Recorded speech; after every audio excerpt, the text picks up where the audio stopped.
listening to the Chapter a Day Bible Study. I'm John Stange, and today we're in 1 Samuel 24. David spares Saul's life. David had every opportunity to end Saul's pursuit of him by taking Saul's life, and yet he refused. In 1 Samuel 24, we see a remarkable display of restraint, humility, and trust in God's timing. Rather than seizing the throne by force, David chose to leave justice in the Lord's hands, and his actions reveal the heart of a man who feared God more than he feared his circumstances. This chapter also gives us a beautiful glimpse of Jesus, who entrusted himself to the Father's will even when he suffered at the hands of his enemies. David and his men were hiding in the wilderness of En-Gedi, while Saul relentlessly searched for him with 3,000 chosen men. In what seems like an incredible coincidence, but was actually God's providence, Saul entered the very cave where David and his men were concealed. And David's soldiers immediately saw this as God's answer. In verse 4, we read this: "Here is the day of which the Lord said to you, Behold, I will give your enemy into your hand, and you shall do to him as it shall seem good to you." From a human perspective, the opportunity couldn't have been better. Saul was vulnerable. David had every reason to defend himself.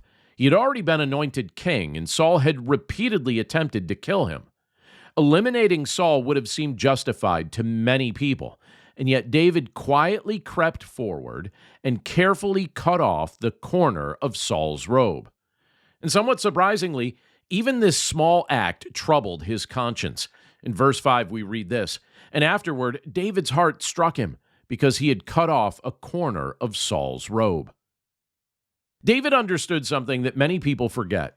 Reverence for God shapes how we treat other people, even those who oppose us. Saul was absolutely behaving wickedly, but he was still the king God had allowed to rule. David refused to take into his own hands what belonged to the Lord. In verse 6, we read this: "The Lord forbid that I should do this thing to my Lord, the Lord's anointed, to put out my hand against him, seeing he is the Lord's anointed." David wasn't saying Saul's behavior was righteous.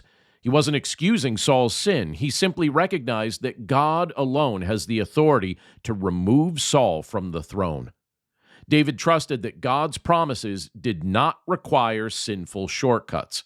And that's a lesson I think we constantly need, because we often believe God's promises are true, but we become impatient waiting for them. Sometimes I think we attempt to manipulate circumstances or force open some doors that don't seem like they're opening as quickly as we'd like them to. Or sometimes we're even tempted to retaliate against people who stand in our way. And yet David shows us another path. Because faith isn't only believing that God will fulfill his promises, it's also waiting for him to fulfill them in his way and in his time. Well, after Saul left the cave, David followed him out at a safe distance and then called after him with remarkable humility. He actually bowed before the king and held up the piece of Saul's robe as evidence that he could have killed him, but chose not to. Verse 12 says this: "May the Lord judge between me and you. May the Lord avenge me against you. But my hand shall not be against you." Notice David's balance. He didn't deny that injustice had occurred. He didn't pretend Saul's actions were acceptable. But instead of becoming judge, jury, and executioner himself, he entrusted judgment to God. Well, this is one of the clearest demonstrations in the entire Old Testament of what it means to leave vengeance in the Lord's hands. David even referred to himself with humility, asking why Saul pursued a dead dog or a flea. We see that in verse 14. His confidence didn't rest in proving his own greatness. His confidence was in trusting God's verdict. And Saul was deeply moved by all of this.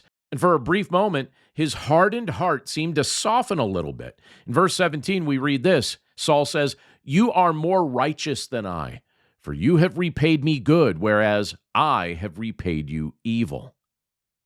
Saul even acknowledged that David would one day become king. And although Saul's repentance proved to be temporary, this moment highlighted the transforming power of grace. David's mercy exposed Saul's guilt far more effectively than violence ever could have. Throughout this chapter, David points us toward Jesus Christ. Like David, Jesus is the anointed king who was rejected by those who should have welcomed him. He was hunted, he was falsely accused, and he was treated as an enemy despite his innocence. And yet Jesus went even further than David. David spared Saul's life, but Jesus willingly gave his own. When soldiers arrested Jesus in Gethsemane, Jesus had every ability to destroy his enemies. He even told Peter that he could call upon legions of angels if he desired. We see that in Matthew 26:53. But instead, Jesus submitted himself to the Father's plan. The Apostle Peter later described Christ this way in 1 Peter 2:23. When he was reviled, he did not revile in return. When he suffered, he did not threaten, but continued entrusting himself to him who judges justly. Well, that's the posture David was attempting to model, and Jesus fulfilled perfectly. Jesus also accomplished what David never could. David spared one enemy on one occasion. Jesus offers forgiveness to all who come to him in faith, even those who once stood as his enemies because of sin. Through his death and resurrection, he offers peace to those who deserved judgment. 1 Samuel 24 reminds us that strength isn't always displayed through decisive action. Sometimes the greatest strength is seen in self-control. Sometimes courage looks like waiting. Sometimes faith means refusing to impatiently grasp what God has promised, because we trust that he'll provide it at just the right time. If you're facing some sort of injustice today, resist the temptation to repay evil with evil. And if you're waiting for God to fulfill one of his promises, don't rush ahead of him. Like David, entrust your circumstances to the Lord. Like Jesus, place yourself in the hands of the one who judges justly. God's timing is always wiser than ours, and his justice is always perfect, and his kingdom isn't advanced through sinful shortcuts. Those who trust him can wait with confidence, knowing that the king who spared his enemies has also extended mercy to us. Thanks again for listening to today's episode of the Chapter a Day Bible Study. For more resources to help you in your walk with Christ and your understanding of the Bible, please visit my website at BibleStudyHeadquarters.com. And if you'd like to partner with me by becoming a supporter of this ministry, you'll see a few options to do so, again, at BibleStudyHeadquarters.com or in the description of this episode.